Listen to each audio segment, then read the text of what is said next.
Welcome to our deep dive today, where we're going to be tackling the book of Deuteronomy. Oh, Deuteronomy. Yeah, you've sent in some super interesting excerpts from like an academic source that breaks down the whole book. Okay. And some passages you picked from the King James Version itself. Gotcha. So I figured let's like turn the pages, so to speak. Yeah. And uncover what makes Deuteronomy so fascinating. Yeah. We'll dive into like the big themes, theological ideas, that kind of thing. Right. And why it's considered so important in both Jewish and Christian traditions.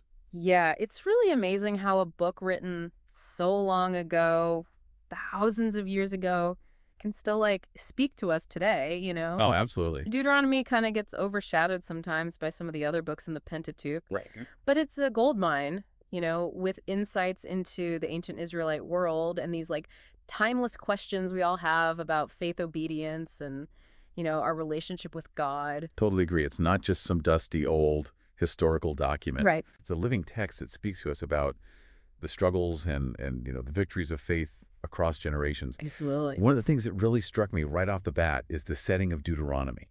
Oh, yeah. It's like one giant farewell speech delivered by Moses, knowing he's not going to make it into the promised land. Oh, wow. Standing on the plains of Moab, you can picture it addressing the Israelites. Right.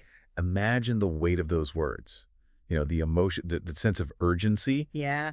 As he prepares them for this huge transition. Definitely. And that urgency kind of runs through the whole book. It's not just like a dry recitation of laws. Mm-hmm. It's like this passionate plea to the Israelites to stay true to their covenant with God. And the name Deuteronomy actually means second law, or like a repetition of the law. Oh, okay. But it's more than just like a rehash of what went down at Mount Sinai. It's Moses interpreting and expanding on those laws, like putting them in context for a new generation that's about to face, all the complexities of settling in a new land. So it's like Moses is giving them a spiritual survival guide. Exactly. A crash course in how to live faithfully in this new crazy environment. Yeah, precisely. And one of the key themes that you see over and over in Deuteronomy is this idea of covenantal fidelity. Okay. It's all about staying faithful to God alone. And, resisting the temptation to worship other gods. Makes sense. I mean, they're about to go into a land with all sorts of different cultures and beliefs. Right. And Moses knows how dangerous it can be to assimilate. It's like if you move to a new place with a totally different culture. Right. You'd still want to hold on to the things that make you, right? Exactly. Your core values and traditions, the things that ground you and give you a sense of who you are. Absolutely. Deuteronomy is all about helping the Israelites hold on to their spiritual and cultural identity. Okay. In the middle of all this pressure from a new environment. Right. One way Moses does this is by really emphasizing the importance of centralized worship. Like in Deuteronomy 12, he commands them to destroy all the places where other nations worship their gods and to centralize their worship of Yahweh in just one spot. Okay. This wasn't just about being religiously pure. It was about solidifying their identity as a people chosen by Yahweh and set apart from all the surrounding nations. So there's a real sense of us versus them here. Oh, definitely. This need to draw really clear boundaries and resist blending in. Yeah, the stakes were super high. Moses knew that if the Israelites fell into idolatry, they would lose that special identity and put their covenant with God at risk. Makes sense. So he uses some pretty vivid language, powerful imagery, and even the concept of blessings and curses to drive home how important it is to stay faithful. And speaking of blessings and curses, Oh, yeah. Deuteronomy 28 lays out this cosmic reward system in crazy detail. Right. Almost like a divine contract. Yeah.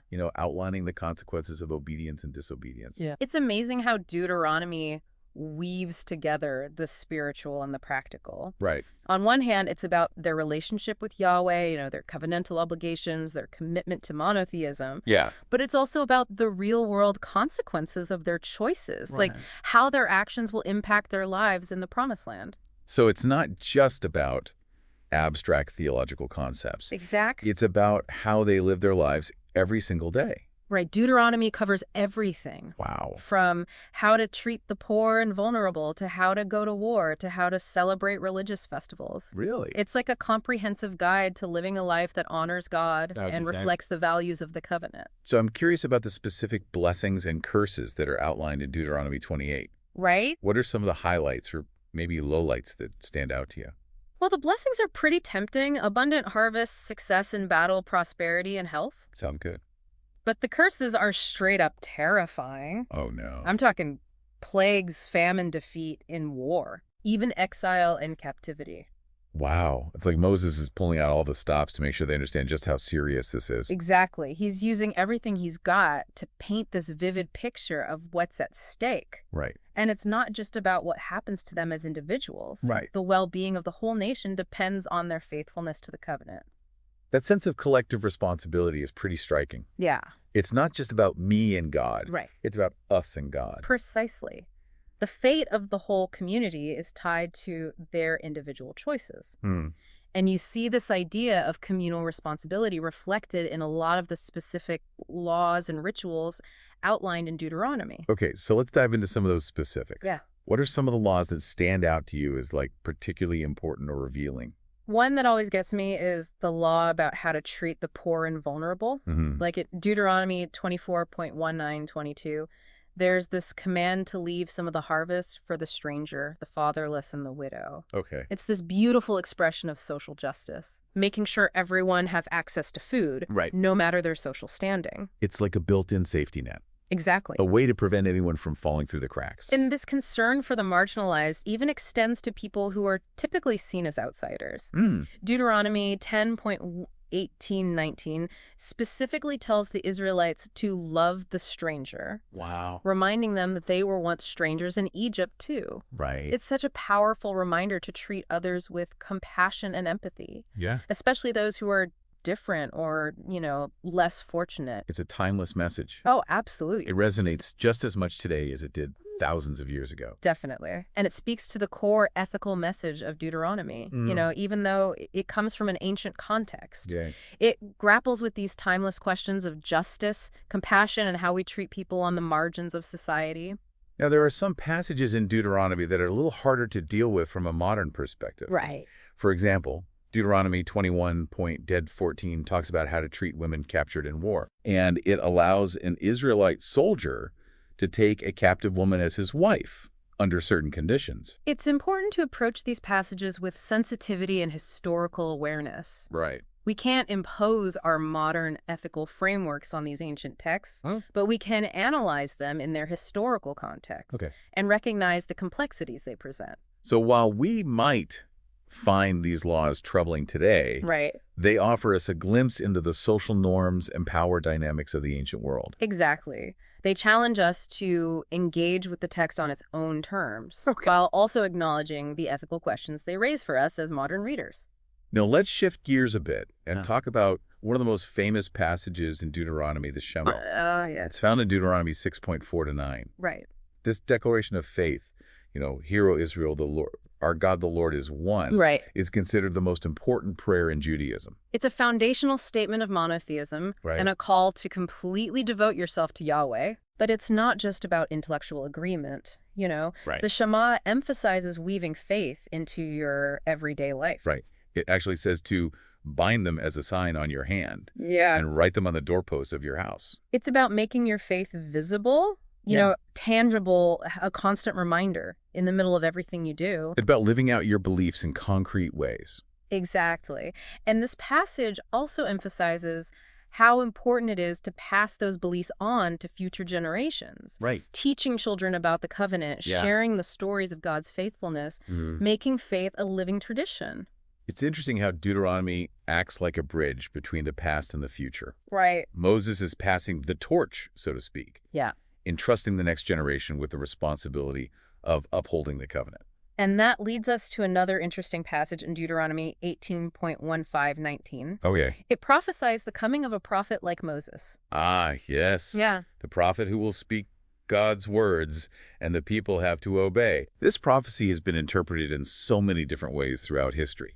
In Jewish tradition, they believe this prophecy hasn't happened yet. Okay. But in Christian tradition, it's seen as foreshadowing Jesus. It's amazing how one book, Deuteronomy, can have such different interpretations and such a profound impact on multiple religious traditions. It really shows the richness and complexity of these ancient texts. They keep talking to us across thousands of years, offering wisdom, challenges, and even glimpses into the future.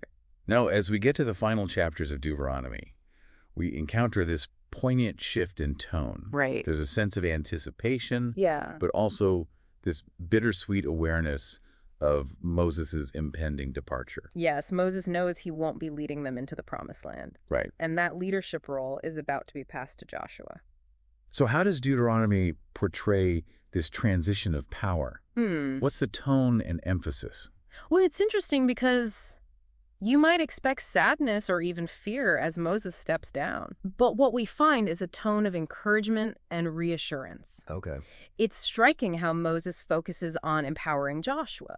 Like in Deuteronomy 31.7-8, he urges Joshua to be strong and of a good courage, assuring him that God will be with him every step of the way. Wow. It's a beautiful moment of mentorship and blessing where Moses passes the torch of leadership with confidence and hope.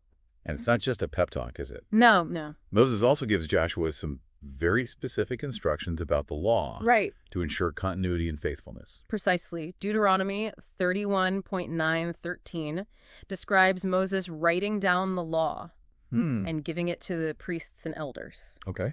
He commands them to read this law out loud to the whole community every 7 years during the Feast of Tabernacles. Okay. It's like this ritual of remembering a way of keeping the covenant at the center of their national life, even as generations come and go. It's such a powerful image. Yeah. This idea of the whole community gathering together to hear the law. Right. It's not just about individual piety. Right. It's about a collective commitment to the covenant. It's about preserving their identity and their relationship with God. And in a way, it foreshadows the role that sacred texts would play in both Judaism and Christianity. Right. The written word becomes this tangible connection to the past, a source of guidance, and a reminder of their shared history. Now, there's another fascinating passage in Deuteronomy 31.19-22 where Moses is commanded to write a song and teach it to the Israelites. A song. Right? It's not every day you see a prophet turned songwriter. This song, which we find in Deuteronomy 32, is a poetic retelling of Israel's history. Wow. It highlights both gross faithfulness and the people's tendency to stray from the covenant. It's like a musical tapestry, woven with threads of triumph and tragedy, joy and sorrow. It's such a powerful way to communicate the lessons of their past. It's not just a dry historical account. No. It's a song filled with emotion and imagery, a way to make those lessons really hit home. And then, of course, we get to the very end of Deuteronomy. And it's both heartbreaking and hopeful. In Deuteronomy 34, Moses climbs Mount Nebo. And God shows him the promised land. Oh, wow. He sees the land flowing with milk and honey, the culmination of their long journey.